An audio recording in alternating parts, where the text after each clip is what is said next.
আগামীকালকে কতটুকু প্রস্তুতি সম্পন্ন করেছেন আমাদের একটু জানাবেন। আগামীকালের প্রস্তুতি এখন বলা খুব মুশকিল, প্রস্তুতি চলছে আর কি, কিন্তু সবাই কিন্তু উৎসবমুখ এখন থেকেই, ঠিক আছে।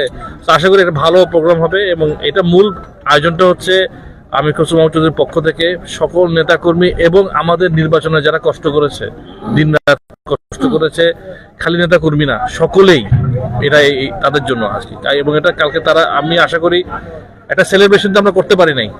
12 তারিখ নির্বাচন হলো, তারপরে ধরেন শপথ গ্রহণ হলো, এর মধ্যে রোজা শুরু হয়ে গেল।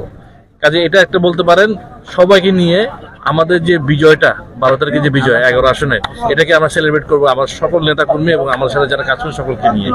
কাজে আশা করি সুন্দর ভালো প্রোগ্রাম হবে, এবং সকলেই কালকে আসবেন, পার্টিসিপেট করবেন, এবং আমরা সকলে একসাথে ইনশাল্লাহ সেলিব্রেট করবো। প্রস্তুতি তো 90% শেষ হয়ে গেছে, এখন শুধু রান্নার কাজটা বাকি, বাকি সব অ্যারেঞ্জমেন্ট হয়ে গেছে।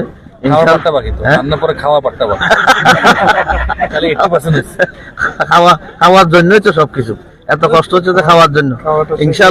ইনশাল্লাহ আগামীকাল সবাই আসবেন। আমির খসরু মাহমুদ চৌধুরী, উনি আসবেন।